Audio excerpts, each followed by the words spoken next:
וברוכים השבים לעוד סרטון שלי. והיום בסרטון אני הולכת לתת לכם טיפים איך לעשות שינויים דרסטיים בחיים ועדיין לעבור אותם למרות כל החרדה והלחץ. מי שלא יודע, אני עשיתי מעבר מישראל לפריז בלי שפה, בלי דירה, בלי כלום, בלי שום דבר. עשיתי את השינוי הקיצוני הזה. איך התמודדתי עם כל הלחץ, כל החרדה? אז כמובן שאני הולכת לחלוק איתכם את כל הטיפים, הסודות והכלים שעזרו לי והולכים לעזור גם לכם. אז פתיח קצר ונתחיל.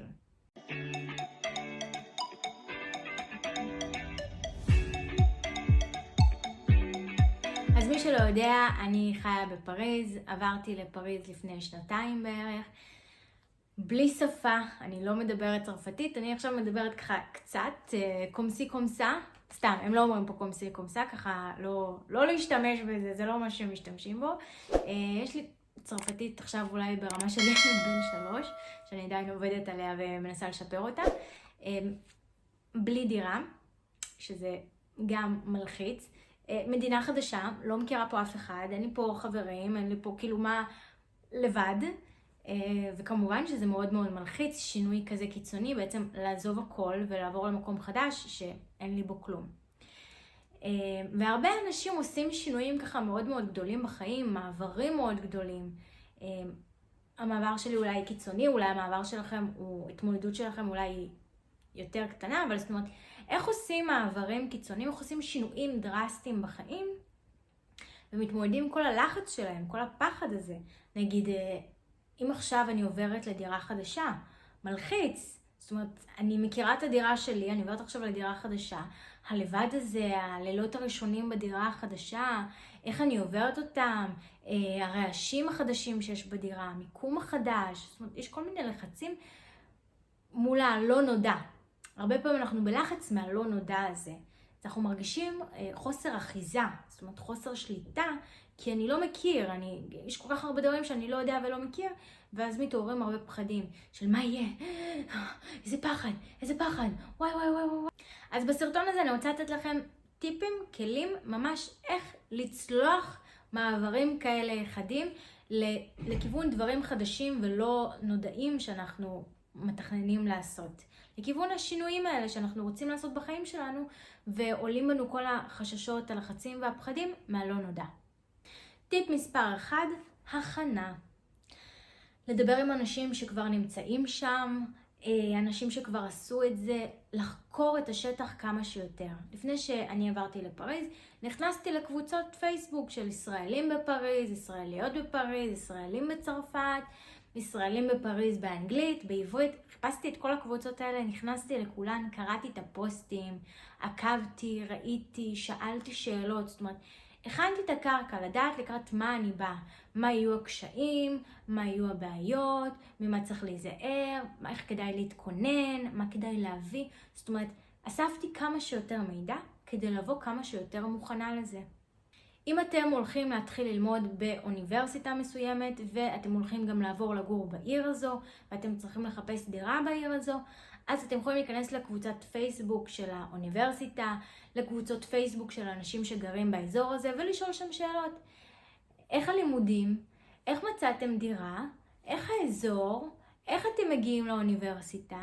איך אתם מתמודדים עם זה? זאת אומרת, כאילו, ממש לשאול את כל השאלות שלכם, וגם לעקוב אחרי הפוסטים שעולים. ככה זה יכין אתכם לקראת איך זה נראה, איך זה מרגיש. זה יעזור לכם לצייר יותר את הקשיים, את ההתמודדויות, את היתרונות, את החסרונות, את ההטבות שיש במקום החדש הזה. טיפ מספר 2, המשכיות. בעצם לעשות המשכיות של דבר מסוים. דבר מסוים שאתם אוהבים לעשות. להתחיל אותו במקום הישן ולהמשיך אותו במקום החדש. מה זאת אומרת? לדוגמה, אני יכולה לתת לכם דוגמה של משהו שאני עשיתי. אני התחלתי לצפות בסדרה בנטפליקס שמאוד מאוד עניינה אותי. ראיתי גם שיש איזה 6 עונות. סדרה מאוד מעניינת. קוראים לה How to get away from murder. סדרה ממש מסקרנת. התחלתי לצפות בה שאני כבר נמצאת בארץ, ועדיין היה לי פרקים שהייתי צריכה להמשיך, להשלים ושמאוד סקרנו אותי, ואותם המשכתי שכבר הייתי פה בצרפת. אז נגיד ברגעים שאני לבד בארץ זרה, שאני עדיין עוד לא מכירה את הקרקע, עוד לא מרגישה בנוח, עוד לא מצאתי את עצמי, אז צפיתי בפרקים בסדרה. במקום להישב למחשבות, לחששות, לפחדים, לחרדות, לעניינים, לחפש את עצמי ומה לעשות, היה לי בעצם כבר משהו שאני רוצה לעשות, כי אני אוהבת את זה. משהו שאני אוהבת לעשות, משהו שמסקרן אותי, כי אני רוצה לדעת מה קרה, האם הם גילו את הסיפור, האם הם ראו וזה, זאת אומרת, יש פה איזושהי המשכיות וסקרנות ורצון להמשיך. עכשיו זה יכול להיות גם ספר שאתם מתחילים לקרוא אותו בארץ ושהוא מאוד מעניין אתכם.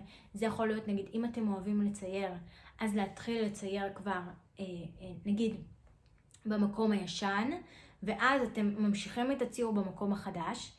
אם אתם נגיד אוהבים לרקוד, אז להכין את הריקוד, להתחיל לעבוד עליו במקום הישן. זאת אומרת, משהו שאתם אוהבים לעשות, משהו שמעניין אתכם, ושהוא דורש המשכיות. זאת אומרת, אתם מתחילים אותו במקום הישן, לפני המעבר, ואתם ממשיכים אותו ומסיימים אותו במקום החדש. זאת אומרת, עם הזמן, תיקחו את הזמן, אוקיי? קחו בחשבון שכשאנחנו עושים מעבר למשהו חדש, בדרך כלל לוקח לנו בין חודש ל3 חודשים להסתגל. ללמוד את השטח, להרגיש בנוח, להכיר את הדברים. זאת אומרת, לוקח ללחץ זמן. ולכן, כדאי להתחיל את הדבר הזה בארץ, או במקום הישן. אני מדברת על פריז, אז אני חושבת על הארץ.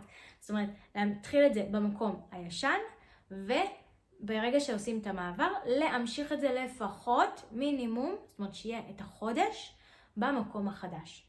זאת אומרת, אם התחלתי סדרה, שזה ייקח לי עוד איזה חודש במקום החדש, שזה יהיה מספיק ארוך.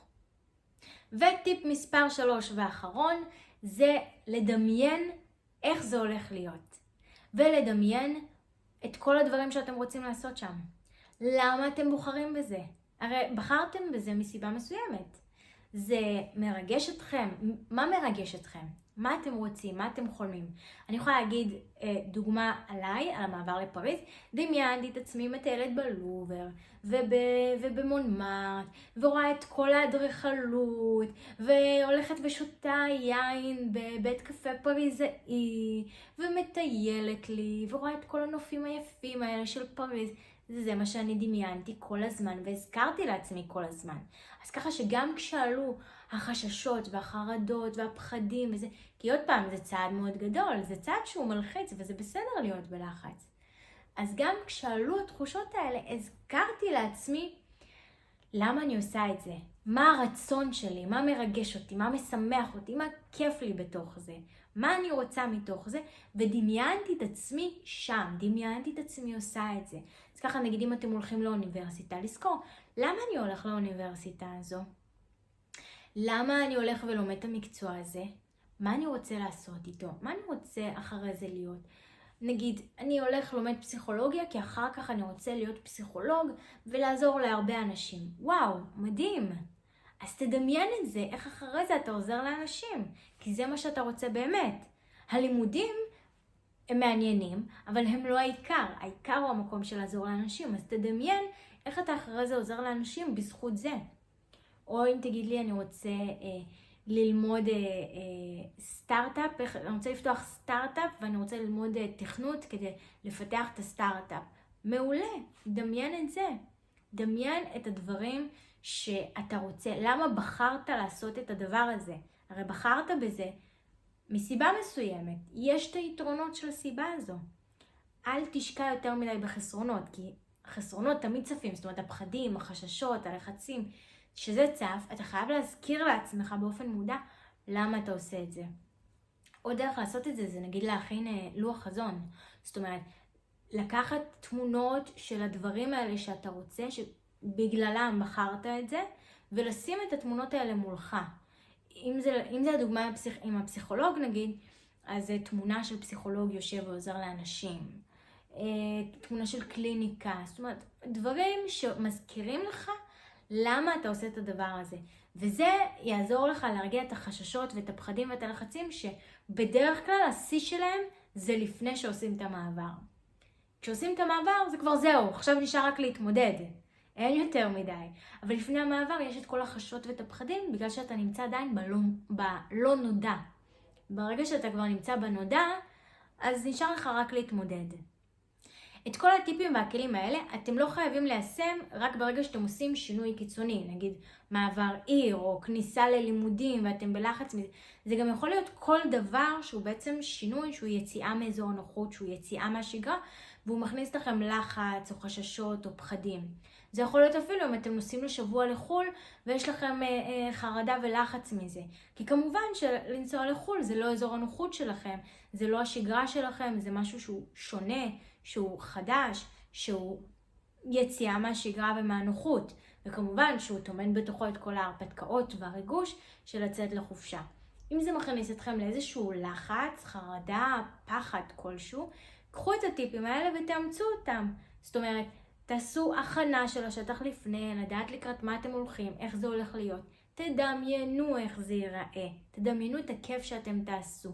תזכירו לעצמכם את הכיף, את למה אתם רוצים לנסוע לשם, למה אתם רוצים לעשות את זה. ותתחילו משהו לפני ותמשיכו אותו שם. זה יכול להיות סדרה, תוכנית, ספר, משהו שאתם מתחילים אותו לפני ואתם ממשיכים שם. העניין הזה של להתחיל משהו לפני ולהמשיך אותו שם, זה נותן איזושהי קרקע יציבה. זה נותן איזשהו משהו שאני נמצא בו בוודאות ובשליטה, ואז זה מרגיע את הלחצים ואת החששות ואת הפחדים, כי אני לא תלוש יותר מדי מהמציאות שלי, מהשגרה שלי, מהחיים שלי. יש לי איזשהו יתד שבעצם אני נמצא בו בשליטה. אז אני מקווה שכל הטיפים האלה עזרו לכם. אם אהבתם את הסרטון, תעשו לייק, וכמובן לחצו להירשם כמנוי, וקבלו עדכונים לגבי סרטונים נוספים, טיפים, כלים ומידע נוסף. וזהו, אני מקווה שאהבתם את הסרטון ושזה עזר לכם. שיהיה לכם בהצלחה. ביי!